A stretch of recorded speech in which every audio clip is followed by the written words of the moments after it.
Достор, барыңыздарга салам. Андыктан биздин курама командабыз футбол боюнча Азия кубогун жыйынтыктады. Биз болсо өзүбүздүн эксперттик мненияларыбызды, сөздөрүбүздү жыйынтыктабайбыз, уланта беребиз. Ошондой эле биз өткөнкү выпускта айтып кеткендей, бүгүн бизде конокто Антон Землянухин келип отурат. Коштоп алып эсиңердеби кичинекей кезде «Моя семья» деген передачалар болчу. Анан постоянно человек в маске келчү да. Мен үйленүүнү мынтип кетишти, короче, тепкилеп ташты деп. Конокто бүгүн Актан Рыскелдиев. Актон Землянухин Рыскелдиев. Эми Антонду чакырып эмнеге алып келбей койду билбейм, но мен келдим. Сизге келиңизге чоң рахмат. Антон болсо тилекке каршы жанагы сбор, Дордойдун сбору болуп башталып калыптыр, ошого. Азырбы? Дордой азырбы? Билбейм, кайсы команда дейт. Бирок сбордомун деп, сбордомун деп айтты да, анан келе албай калды тилекке каршы. Ошон үчүн Антондун эмесине жазгыла комментарийге биздин эмебизге келсин деп. Бирок сокпойбу. Да, тихо, аккуратно. Кыскасы ошо. Бүгүн болсо неге дейм да? Эмне үчүн биздин курама команда Азия кубогунда жаңга жакпаган ийгилик эмне деп койчу, жыйынтык алып келди деген сөз болобу? Болот. Ошондой эле тренердин жумушуна кандай баа беребиз? Биз тиги федерациянын президенти кеткенине талкуулайбыз. Не кетти, же бирөө кыстап койду, же эркекче эле өтпөй калдыбы жумушунан кеттиби? Ошо боюнча азыр талкуубуздун бүгүн башкы мнения, кызыктуу мненияларды, ойлорду айтып берет Актанбай эке. Тим более эмеге барып, Катарга барып, көз менен көрүп, өзүн всё там прочувствовали дегендей. Кандай экен Катар? Катар ысык экен, сонун экен. Эми ал жакта кыш албетте, бирок ошентсе деле күндүзүн +20, +25, 18 болот. Сиз биринчи жолу баргансыз Катарга? Катарга биринчи жолу, бирок Египеттин эле аба ырайында экен. Египетке деле февралда баргам, бул жол менен. Аба ырайы бирдей экен. Ал жака жайында барганга болбойт дейт анткени. Өзүңүздүн акчаңызды алып келдиңизби же сизге төлөп? Футболдук союз. Мурунку Азияга дагы барып келгенсиз? Жок, ага эмес, мага Нурсултан Курсаналиев уулу менен Алимбек. Быйыл сиз тандашты. Эми билбейм, мени тандашты, мени чакырышты, келип ошол жака барып, 2 оюнду көрүп, негизи 3 оюнга чакырган. Оманга дагы кал деген.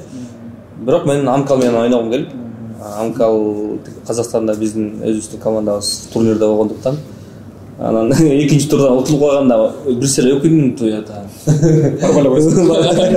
Оманга эле кала берсем болмок экен. Амкал эчтеке чечпеген матч болуп калбады депчи. Зато Амкал менен ойноп келип алдыңыз. Амкал менен ойноп. Силер Тудорос ойнодуңар, жана Амкал менен ойнодуңар. Кандай да сиз? Жок, Амкал менен тең тутушуп келдик. Бирөткөн эле оюн болгон жок. Бирок негизи Амкал менен чындыгында жакшы ойнодук. Билбейм. Негизи эле биринчи, экинчи азыр кайсы ошондо аякта кетип бартабыз. Тиги медиа лигага кетип бартабыз. Кыргыз курама командабызга кайра. Курамага кайталы, Экинчисинде биз барып келелем да, аякта болсо да. Ошо бизге дагы ушинтип жолдоп койсуңар, жакшы болмок. Ошо кимге ошолор эме жаңы президент келди. Жаңы лицолор керек да, мактанбай эке, баары эле тааныйт билет, эми жаңы лицо керек, вот аргенде жаңы арада керек. Так что биз да карап койгула. Жок, биринчи кезекте алар менен жөн эле лицо катары эмес, баягы ошонун баарын Инстаграмга, ТикТокко аргасы жакка чыгарып берип тур деген ошол максатта чакырышкан да. Эмеде көрүп трансляцияны көрүп атасыз да, Кыргыз сборныйынан именно эмего операторлор, режиссер биздин болельщиктер көрсөтөт го, ошол барабан менен прям баары жайына турат да, анан силер выделяться этип эле ортодо калпак кийилгансыз. Анткени ошондой колдош керек болду да. Чет жерде кыргыздар аз эле экен негизи. Өзүбүз 130 эле киши барды бул жакта Кыргызстанда. Тигил жакта кыргыздар 500-600 кыргыз бар экен. Алар деле келип атты, бирок ар ким барганда билет алгандыктан ар ким барган жакта отурду да. Эптеп аракет кылып чогулуп аттык.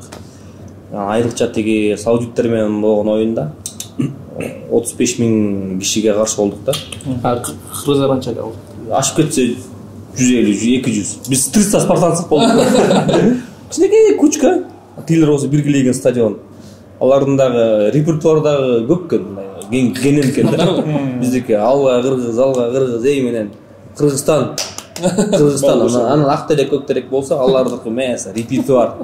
Так, 10 минутада Нурдаев деген экен. 15 минутада Beatles Нурдаев деген сыяктуу экен да.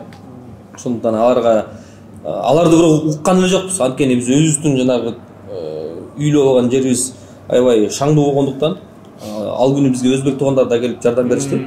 Шаңдуу болгондуктан эчтеке угулган жок. Анан биз тынчып кичине эс алалы десек, көрсө стадион андан да катуу туруп атты да.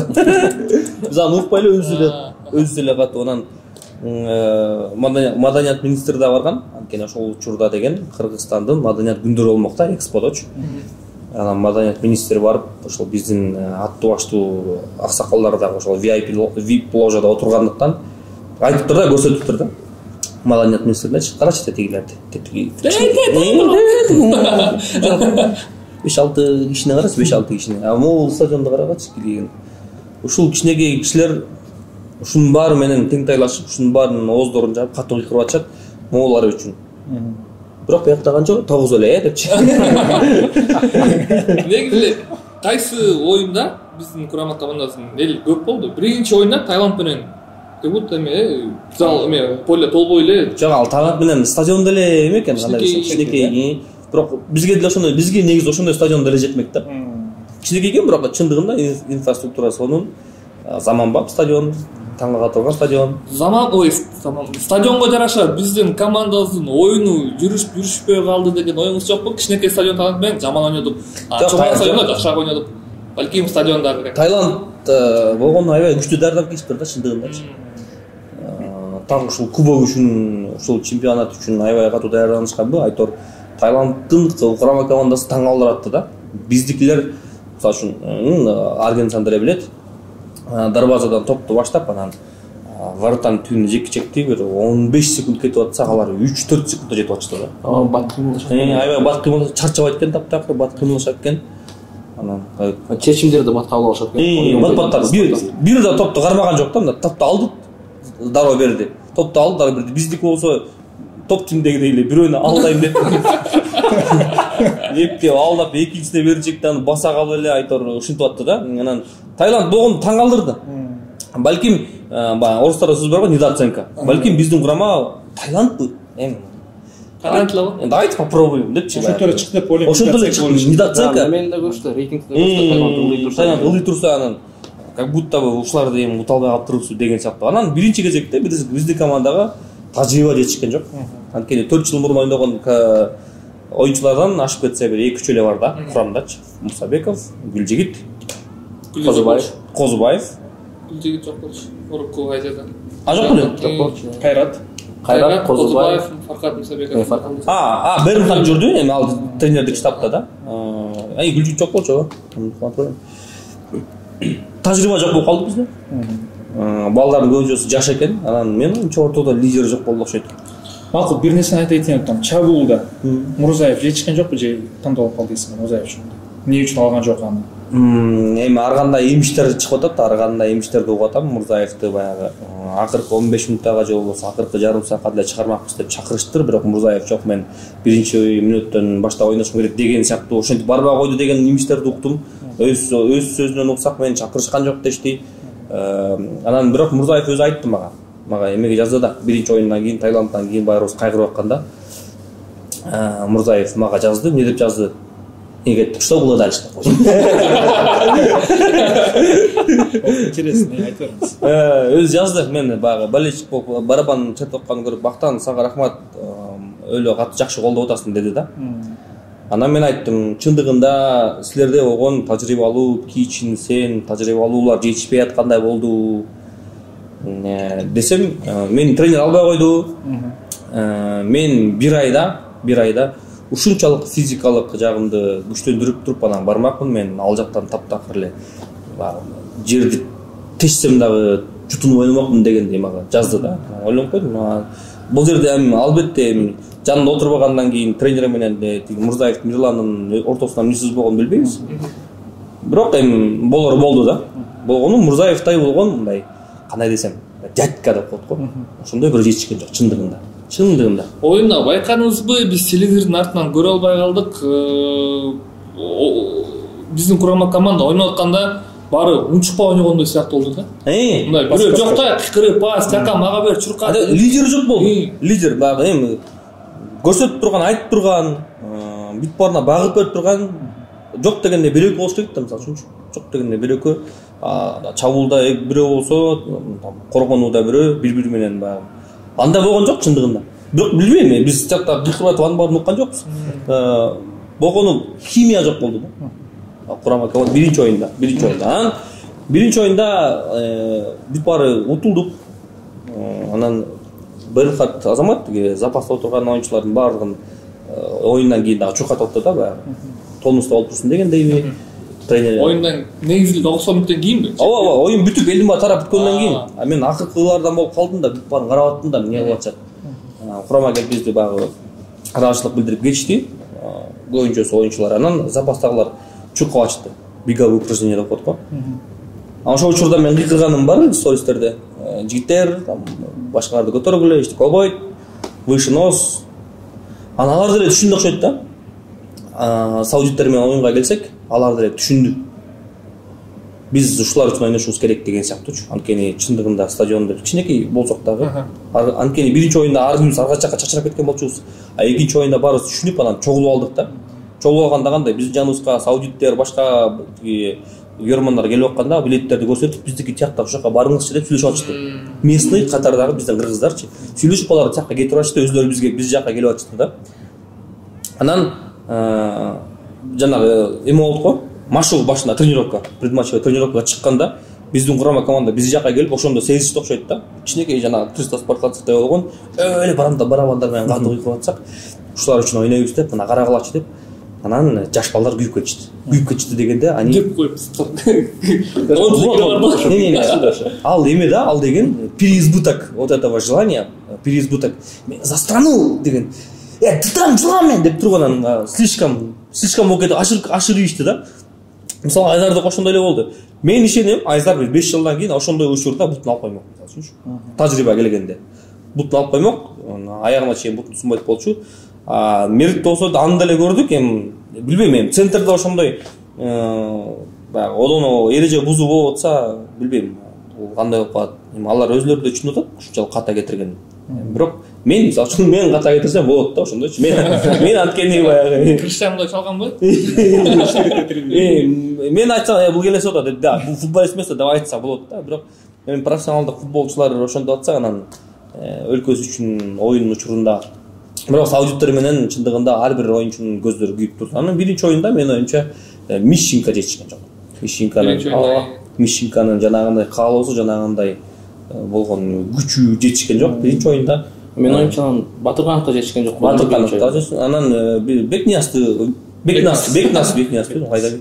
Бекназды кеч чыгарып коюшту биринчи оюнда. Балким экинчи таймда чыгарыш керек болчу, анткени Бекназ чындыгында көрүнөт экен, деңгээли көрүнөт экен.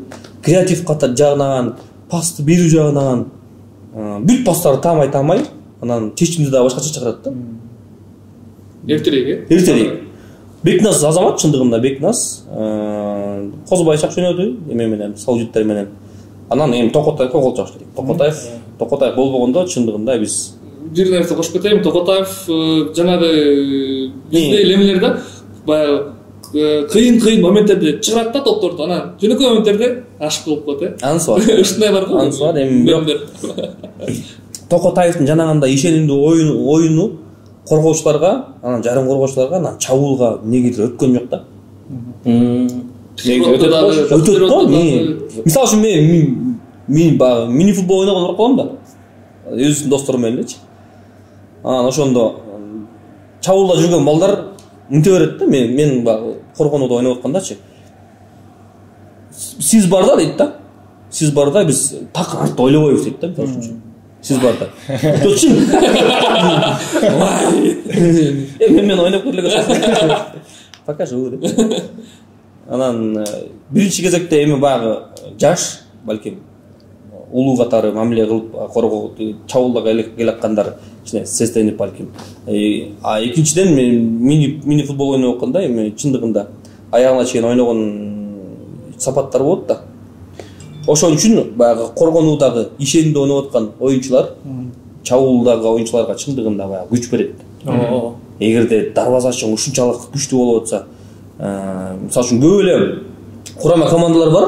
Бир оюнчуга ишенип, ошол бир оюнчунун күчүнүн баары бир оюнчунун мотивациясы башка командаларга жайылып, анан ошол бир оюнчунун эсебинен эле финалга чейин чыгып кеткен. Месси 2014 Месси болгон сборный менен финалга чыгып кеткен, мисалы үчүнчү. Роналдо 2016 Роналдо эле бар болчу, калгандары мындай кандай болсо. Евро утканда. Мисалы үчүн Кытай эмес болчу финалда. Ошон үчүн Токотайдын жанагындай ишенимдүү оюну байкуш аягына чейин ойноп атканы оюнчуларга жукпай койду же кандай болду? Айтор. Бирок чындыгында 45 миң саудиттерге каршы 90 мүнөт 9 жакшы ойнады чындыгында. Акыркы оюн Оман менен. Оманды түз эфирде көрдүк биз. Жолдон келатып көрдүк. Алматы Бишкек жолунан көрдүк. Анан ал жактан деле жакшылап карасаңар, Оман деген бул эми орустар айтмакчы крепкий середняк да, Азиядачы. Крепкий середняк. Ал деген ошол эле, мисалы үчүн Малайзия эмес, Филиппин эмес, Гонконг эми андан бар. Жогорураак. Алардан жогорураак, мисалы үчүн биякта Япония, Корея, Саудиттер, Ирандар болсо, ортодо Оман, жанагы Өзбекстан, бирок Өзбекстан уже мол Өзбекстан немеде айтышат, теневой келет. Ортодо да Оман. Омандан мен чындыгында утулабызга да ойлогом. Анткени Оман бирок ошончо деле үмүт бар болчу, 2-0 менен утуп алсак, анткени биз дароо чыгып кетмекпиз да. Бирок Оманды биз үйдө утканбыз бир нерсе. Араң уткансың. Араң үйдө андай 1-0 менен эмес, үйдө 3-0 менен утуш керек да, жанагындай колдоо мененчи. Араң 61 минутта гол берген керек болсо. Мен бир нерсени сурап кетпеймби? Сурап кет да. Акыркы убакта сиз жанагы 4-3-3ге дагы түшүп изде болдуңуз. Анан кийин тиги Азияда Мищенко менен сүйлөшүп, АФКнын страницасына түшүп, ал жактан да изде болдуңуз. Футбол чөйрөсүндө неде деп атат? Секретный да. Фартовый просто. Неде сырыңыз неде? Кантип элейсиз? Везде вот в центре внимания футболда. Мищенко менен болгону неде сүйлөштүңүз? Не деп айттыңыз Мищенко? Шутуңузбу? Мищенко. Сөктүңүзбү жерде? Жок, Мищенко биринчиден биз Дордойдо тренировка кылчубузбу, топ тим мененчи. Ошол жактан көп кездешип калчубуз да. Анан жаракат алганда дагы мен ага көп айткам, сен өзүңдү кара, сен бизге керексиң. Бизге дегенде курамага. Керексиң, сен күчтүү оюнчусуң, сага ишенебиз, ал эле бул эле деп дем күч берип турчумун. Соц тармактарда деле бар, стористерине Мищенко давай выздоравливай, ал эле бул эле. Анан биринчи оюнда биз утулуп калганда ошо Мищенкого персонально айткам. Миша, кандайсың, жакшысыңбы? Биз келдик, көрүп атасыңбы? Ал оюндун, жок, ал тыныгууда болчу. Ооба, стористе. Тыныгууда болчу. Мищенко көрүп, ал экинчи оюнда да ошондой эле персонально эң башында жанагы оюнчулар келип туруп кичинекей топтордо сувенир катары берип атты. Өзүлөр болельщиктерине, анан Мищенко чуркап келип мага келип берди да, сага депчи. Анан оюндан кийин айттым ага, сен бүгүн эң мыктылардын катарында болдуң. Такыр не деп койчу эле, башыңды оорутпа. Менде даже видеолор бар. Бирок ал мен уккан жокпун, анткени ызы чыгып аткан. Бири-бирибизди укпай эле. Рахмат, спасибо за поддержку деп эле кетип калдым. Видеом бар, мен тартып калдым беле. Мен ага айттым, сен эң мыктылардын бири болдуң. Анан кийинки оюнда күтөбүз, дагы шанстар бар, такыр чөкпөгүлө деп бураны кетирген да. Маны тартып алган тиги күн. Аны деле билбейм мен. Жарым күн өткөндөн кийин Омар айтып калды. Эй, сен тиги эме чыгар үйт деп. Кайра сиз отурбайсыз. Сен эле жана Гарри Поттерда бар го, почему что-то происходит, именно в центре внимания, именно вы, да? История повторяется. И музыка. Менен чогуу биз дагы бир контент тартпаш керек эмес, футбол поледа балким тоже 3-3ге да. Тиги эмне болсо 3-3ге Криштиану менен болгон эпизод болсо, көрсө тиги Джонун балдары чындыгында аны аңдып жүрүптүр. 3-3ге чыгарабыз деген, у них миссия была, оказывается. Отмечали 3-3. Жок, 3-3ден мурда момент ловили. Кайсыл кандай видео тартсак, буга чейинки оюндарда деле ловили, оказывается. Аны просто не получалось. Анан полеге мен чыккандан кийин сиз деле ал матчка көп чыккан эмеспир, 15 мүнөт. Ондан мүмкүн чыккам. Еще успели, да? 10 мүнөткө чыгып, еще Нурлан Мурзаев менен кырылып, бир сыя тытынып, кырылып, ал жак менен тытышып, анан ошон түшүп калганын карабайсың. Негизи эле хахам менчи. Ошондой болуш керек. Ооба, анан жанагы ким деле да Барселона келгенде делечи. Пюэл менен да. Пюэл, ладно, тренировкада там подкат кылып койсом Пюэл. Да, гуд. Ладно. Пюэл мен балам жетелеп чыгып атпайбы? Ал эмне случайно, потому что смотрите, ошол футболдук союздун билбейм, күндөрдүн балдары болчу. Толтура балдар да, байдын балдары да болчу. Анан мага ошол Барселонага биринчи эле күнү чакырганда, сен балаң барбы деп сурап калышканда, анан о десем, списокко жазып коелучу, балким футболчулар менен. Ал жатат список номго, Так, ким 5600 номер актанын баласы. Жок, 433 актанын баласы Жантай. Деп анан списокко жазып коюшкан, мен деле унутуп калып турмун.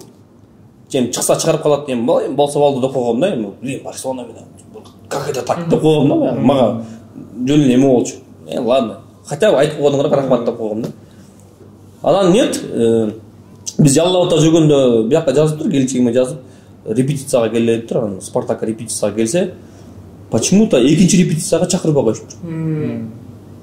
Ойлоп калыңыз уже. Булар чакырып тур, вот который организатору. Ояктагы ата-энелер чакырбай коюптур. Анан биякта бир ата-эне ызылдап чыгыптыр. Неге чакырган жоксуңар? Бул көчө жүрбөйдүр, чакыргыла кошко депчи. Анан экинчи оюн күнү кошот. Анан кошуп келгенде эле ошол жактагы кишилер, байкелер, аттарды айтпай эле коеюн. Оюнчуларга ар бирөөнүн балдарын ар бирөөнү жазып берип коюптур. Пуел менен бул бала чыгат. Там Белетти менен бул бала чыгат, Эдгар Давис менен бул бала чыгат деп бүт баарына жазып берип коюптур, прям поименно. А мен балам оюн кичинекей, уялчак. Хотя футбол эмеден поледен ойногондо жакшы эле ойнойт, тартынбай элечи. Необщительный да алчы, уялчак, тартынып турат.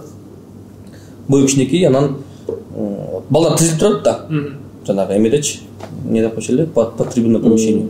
Тизилип турганда анан Пуел келип карап туруп, Пуелго жанагы баласынын колун берип, мына ушуну алып чыгасың деп атса, Пуел анын колун эметиптир дагы. Түнтүрүлөчү депчи. Ал сезип калган окшойт да. Сезип калган окшойт, что бул бала эмес. Пихать этип атышат депчи анан.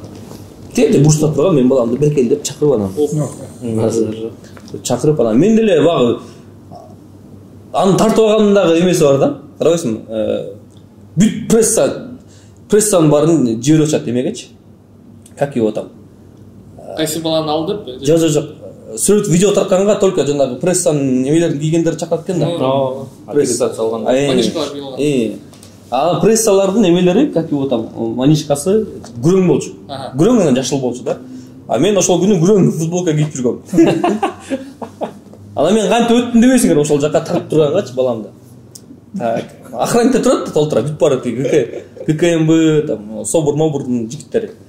Биринчи бирөөнө бардым дагы, ассалам алейкум, мындайсың, футбол ха-ха болуп атат деп. Сонун, атмосфера белең, кайф, деп бул менен сүйлөшүп туруп, бул менен типа сүрөккө түшүп туруп, ар жакка туруп, айка кандайсың? Жакшы, сонун болуп атат деп. Ушинтип ар бирөө менен сүйлөшүп отуруп, анан жанагы толтура фотографты тизилген жакка өтүп алгам да.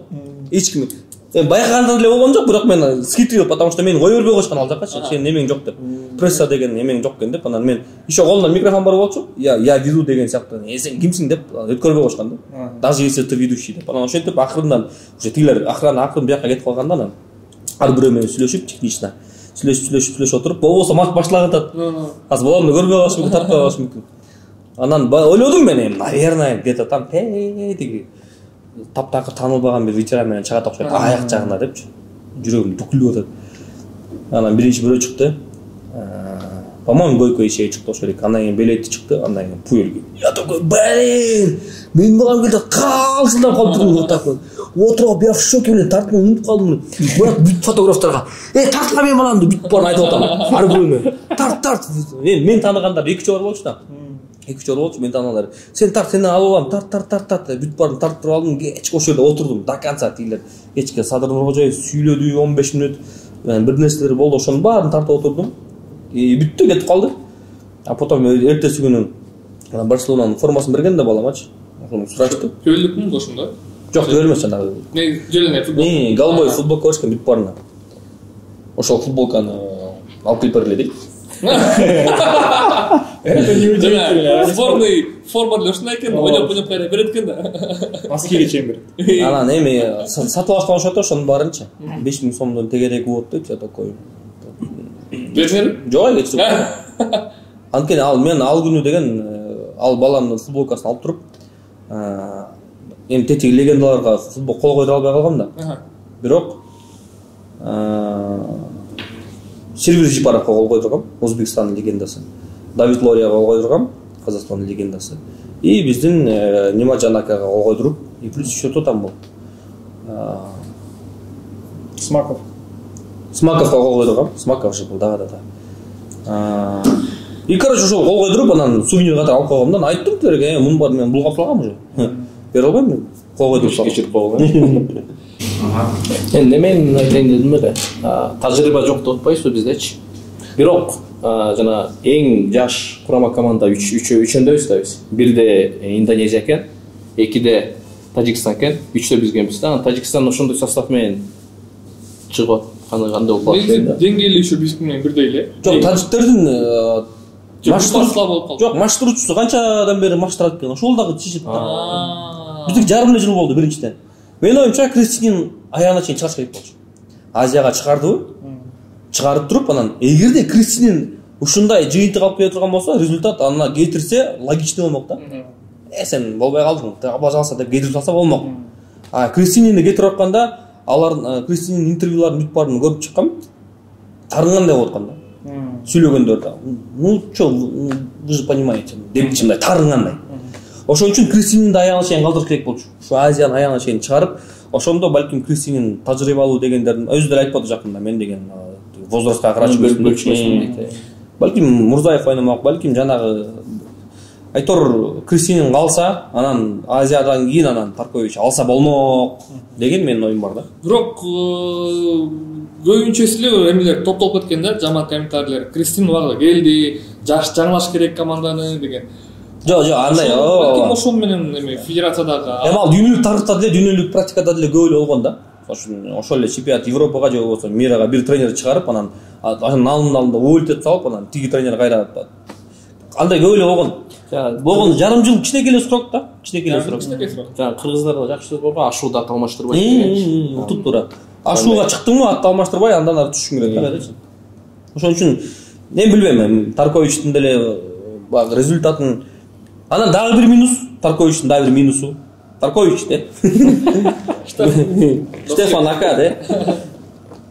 Мындай чоң турнирлердин алдында мен оюмча 4 товарищеский матч деген. Мен да ошону айтайын дедим эле. 4 товарищеский матч. Чарчатып. Турнирде эле чарчап келишти да. Биринчи ойун эле окуп байкаган ушу чарчап. Чурк калбай эле. Эки ойун жетет. И то ал деген баягы кыйын команда менен эмес, мындай легкий командалар менен.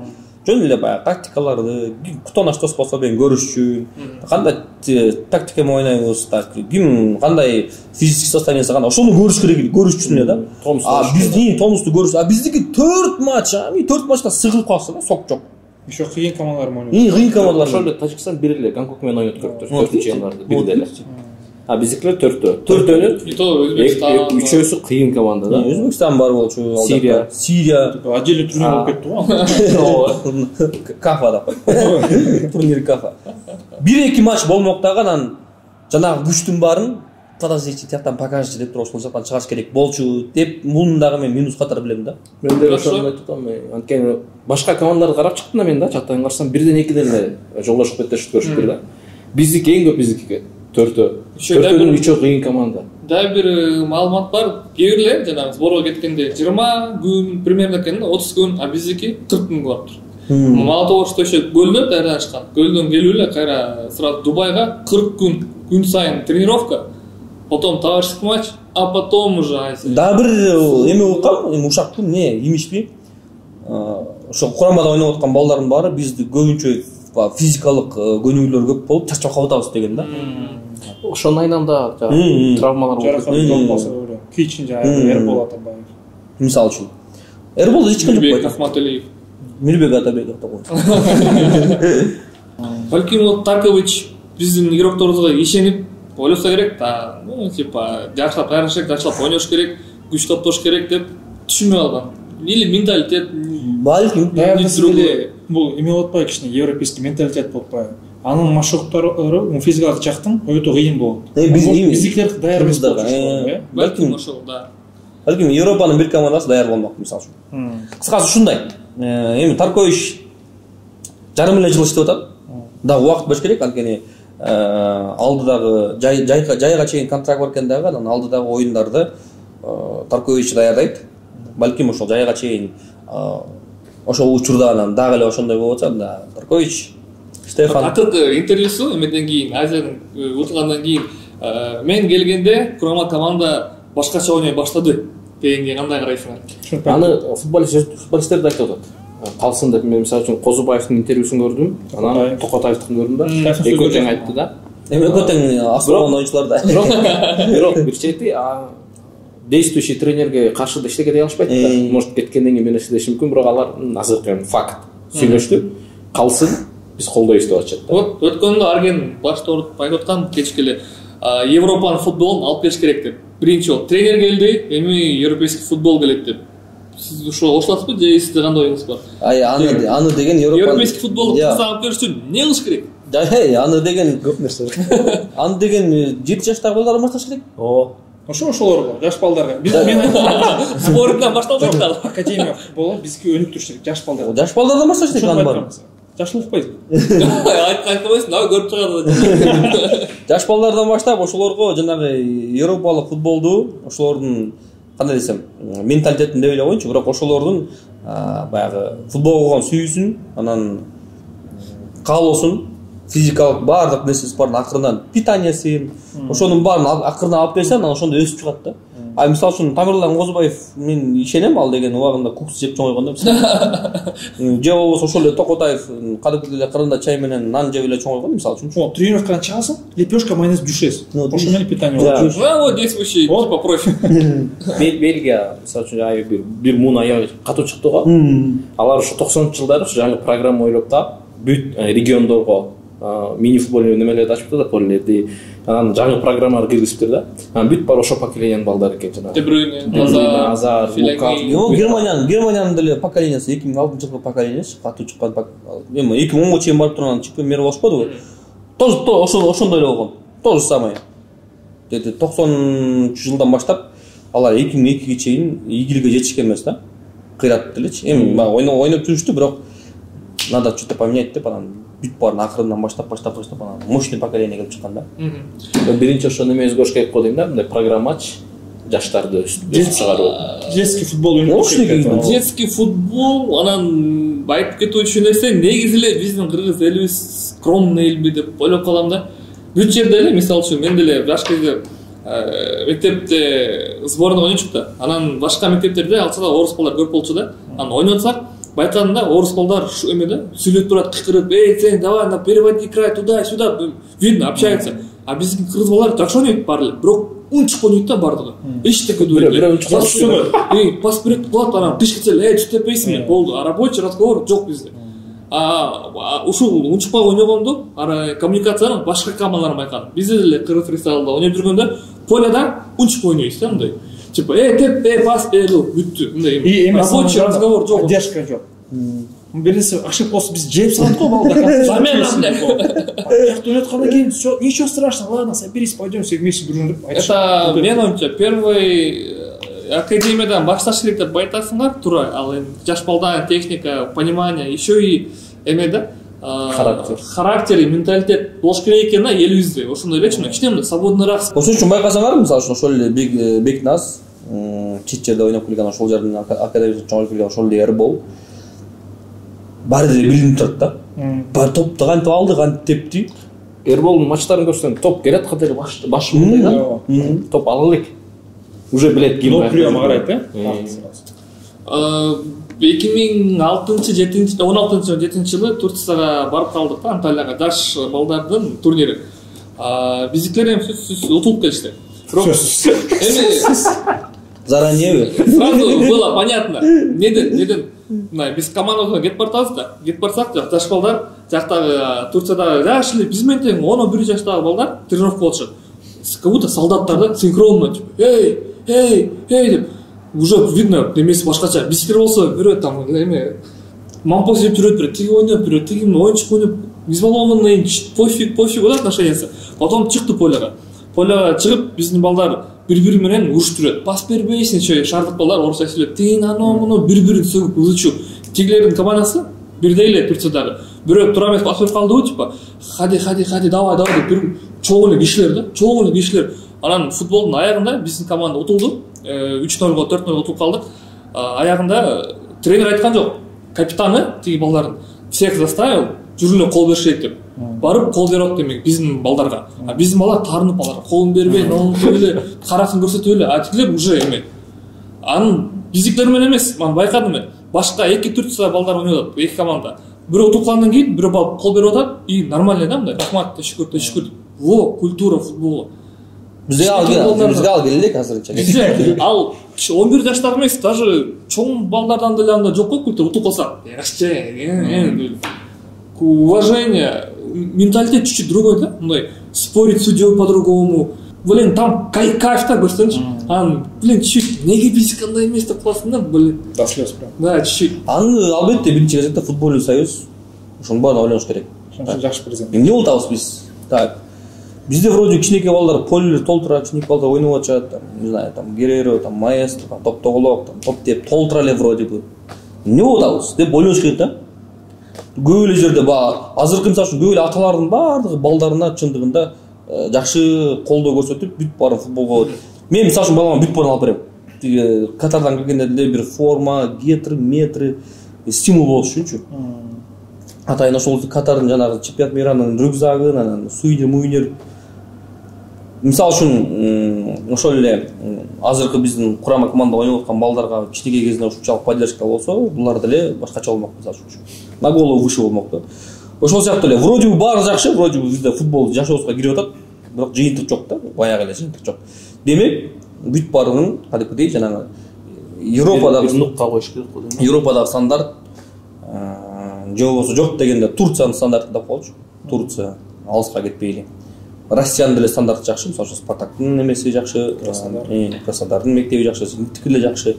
Мектептерчи ошондой болжол менен ошол жактан балким бизге эми жетишпей атабы, эмне деп койчу эле, обмен опытом. Барсаны албетте алып келдик, бирок жаллабат да. Бишкекке салыш керек болчу сөзсүз түрдө. Анан элге доступный керек болчу да акчасынчы. Эл кызмат, канча? Миллион болбой, бир жылда. Миллион эмес да. Миллион, эми 20 миң доллар. Бир жылда 2-ге жакын болуп калды.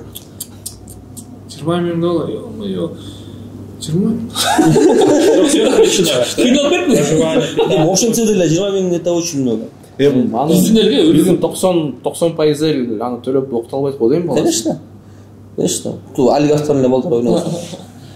Бекер болсо жакшы болмок, Бекер болсо жанагындай ошондой таланттуу. Бирок айтышты мага айтышты, таланттуу балдарды тандаганда аларга скидка болот деп айтышкан негизи. Или бюджет кылып коюп. Жакшы балдарды бюджет кылдырып, андарды жаман балдарды контракт. Жаман балдарды. Эмеге кайра кайтып келели Кубок Азияга. Азыр оюндар көрсөңөр керек. Кандай силердин оюндар боюнча азыр ким жакшы келип бартат, анан претендент болот. Топ 1-2 претендент ким утушка мүмкүн. Так, Корея. Жок, Корея быйыл анча слабыраак. Негедир. Оюнун өз көзүм менен көрдүм го. Корея быйыл анча эмес, чындыгында.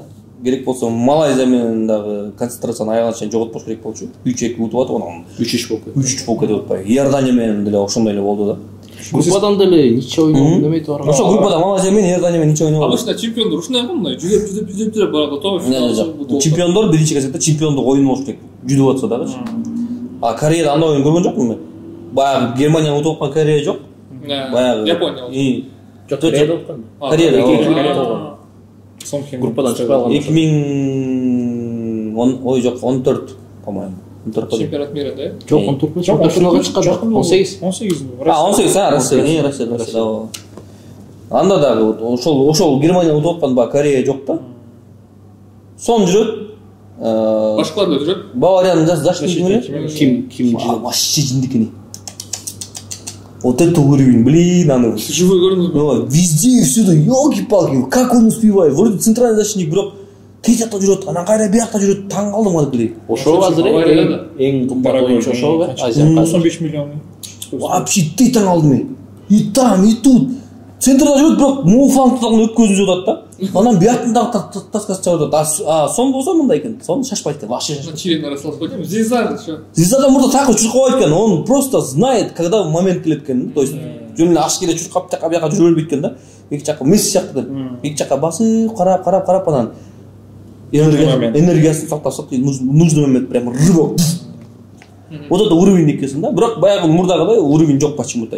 Вроде бы Иорданияны оп-оңой учуш керек болчу, вроде бы Малайзияны талкатпаш керек болчу дейсиң да. Бирок эми азыркы башка өлкөлөрдө эми акырын өтүп атпайбы футбол. Балким уже Кореяга да жетип калышты. Иордания жакшы көрсөтөт, Малайзия дегендер. Возможно. Возможно. Биз эле акырынан түшүп болсо да өсөтөбүз. Тажиктер молодцы. Тажиктер молодцы чындыгында. По игре жана харизмасы менен алып коет кодо отум да. По игре. Жаным кыйкырып турат. Сендер ойноп кетесиң го дейм да. Ошол сизден баштайлы топ 2 клуб кайсылар финалга чыгат? Той курама команда. Кимди колдойсуз? Чындыгында баягы жантарканым эле баягы өзбектер болот экен, өзбектердин азыркы чындыгында жаштары аябай күчтүү. Молодежь сборной Пайгеринди эле көрдүк, күчтүү экен чындыгында өзбектер теневой фаворит дебеңерби? Өзбектер минимум полфиналга чейин барыш керек. Минимум. Алар ким ойнойт бүгүн? Бүгүн Иордания. Таиланд менен. Таиланд точно. Вот Таиланд. Вот сегодня увидим Таиланд. 5:30 ошо. Таиланд менен Өзбекстанды. Бүгүн Таиландты көрөбүз. На что ты способен депчи. Таиланд тренери жакшы окшойт да ошо. Конечно, японецтен ошондой эле жарым жыл мурда келди. Бирок японецтердин өзлөрүнүн эмеси бар да.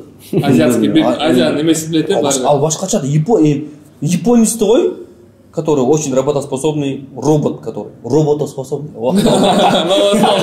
Новое слово. Работоспособный. Патент сразу. Японец. Жакшы даярдап чындыгында, эми айтпадым мына. Таиланд молодцы. Ал керек болсо тиги Саудовская Аравия менен дагы ниче ойноп салды. Жок утуп калды? 2-1 утулган. Утулган. Оман менен ниче ойноду? Оман менен. Оман жакшы команда болчу. Оман средняк, мощный команда. Ошондо топ 2 команда. Топ Катарды кошоюнчу. Биринчи Катар. Мурунку жылы алган алар. Алган. Японияны 3-1 уткан, Катар молодцы. Бирок Катар дома в этот раз. И поэтому Катардагы чындыгында бир чети күчтүү экен, кече деле оюндан көрдүм. На характере. Катар кайсы мурунку Азия? 19 алганда. Японияны уткан. Каякта өттүр ошо? Арабский Эмират. Мен Катарда өттүм кайра. Жок. Бүтүн эле ошол жакта акча каякта болсо. Катар экинчи мамлекет. Япония дейин десем, анын оюндарын көрө элекмин. Япония чемпионат мирде баарын утуп берип анан биякта. Япония деп коеюнчу. Катар, Япония и Өзбекстан. 3 болуп кетти. 3 Арген сенки. Мен бирөө эле айтам го. Кимди колдойм? Ачык эле айтам го, Япония. Япония. Бул неге? Ливерпуль забойт. Эми ойнойт Ливерпулдук. Ой, бурай. Негизи жок. Ладно, эңиши такмай койчу. Кардырас Ливерпуль. Мина озгакта? Мина? Японияда? Айнтрахтан отто. Айнтрахта кетип калды. Монакага отто. Сен кийин клуб кеткенден кийин депрессия болуп эле. Клуб кетелек. Ал жөнүндө уже отдельный эме болот. Клубду кантип кетирдиңер? Жана дарып барып сыйватып кетирдиңер.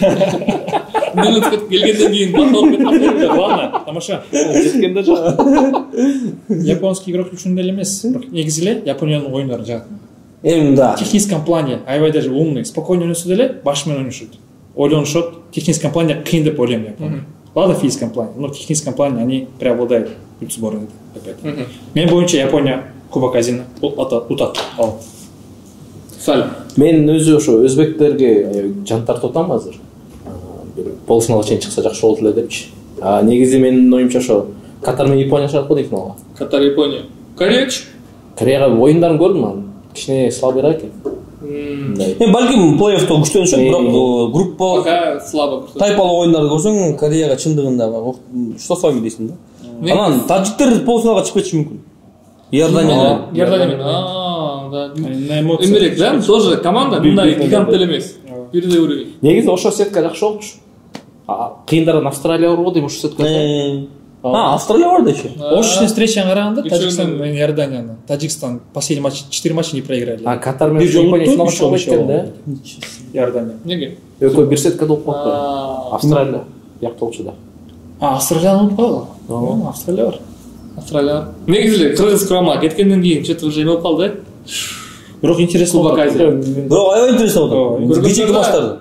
Кече ким? Эме болду го? Ирак. Бели. Что молодцы? Как раз мен да телевизор койсом, именно аяк жагы только, ну все, Ирак эме деп удатпы деп телефон чыгып отсом, гол, кайра гол, эма, эки 3-2 болду ошо. Кубок Африканы көрдүсүң? Итти хахоо да болду. Сиз походу футболду өлө ойноп атышсыз, прям да. Азия, Африка, Европа. Подожди. Эмеде эмес, как его там. Мисалы үчүн типичный чемпионаттар боло берет го мындайчы. Алар көп деле көрө бербейм. Ашып кетсе Реал Мадридти көрөм, убакыт болсо. Арсенал, Спартакты убакыт болсо еще. А монда чемпионаттар болуп атканда жата калып эми көргөнгө аракет кылам, анткени блин, это же всё-таки чемпионат континента, да.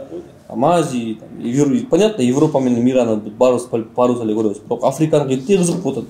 Андыктан кыргызча сүйлөп карачы, андыктан да эме ошо буюрса бизге любой нерсе болот да, туурабы, биз диванный критикпиз да. Мен муну диванный критик дебейм, мен Бармак Батыр дейм. Бармак Батыр. Нет, вот так. Бармак Батыр. Экинчи автомекене жамсыз Бармак Батыр. Анан работоспособный. Бармак Батыр. Жаңы эле биринчи деген аттың беле? Жок айттым. Анда мен жыйынтып Жыйынтыктайлык. Болду. Достор, вот Кубок Азиядан Кыргызстан командасы чыгып кетти, бирок биз буюрса өзүбүздүн оюбузду уланта беребиз, конокторду буюрса чакыра беребиз, комментарийге жазыңыздар. Просто вакыт өтүп кетти, биз студияга төлөш керекпиз, ансам акчабыз жок. Ачык айтканда ошон үчүн канчада чыгарып келмесей. Ошол спонсорлор болсо бизге кайрылып колдоп берсеңер жакшы болмок. Сайтсаңыз балким сайтсаңыз кайрылат бизге спонсор. Урматтуу туугандар, ушундай сонун карачы. Футбол жөнүндө подкаст, отуруш деп коелучу. Анан футболду сүйгөн акчалуу байкелер болсо жардам берели.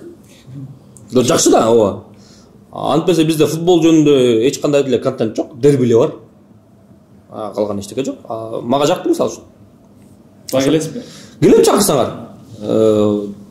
Эмне болбосун? Чемпиондор лигасы башталат жакында мисалы үчүн. Кийинки чыгарылыш Абдыш Ата, Кубок АФК. Ошону көрүп келгиле, обзор матчтар. Футбол бүтө элек, футбол эмне башталат? Эч качан бүтпөйт. Мартта немелер башталат да. Чемпионат мира отбор Кыргызстан ойнойт. 6 мартта Абдыш Ата ойнойт. Мартта Казакстан ойнойт Греция менен. Ошол малда биздики Чемпиондор лигасы башталат.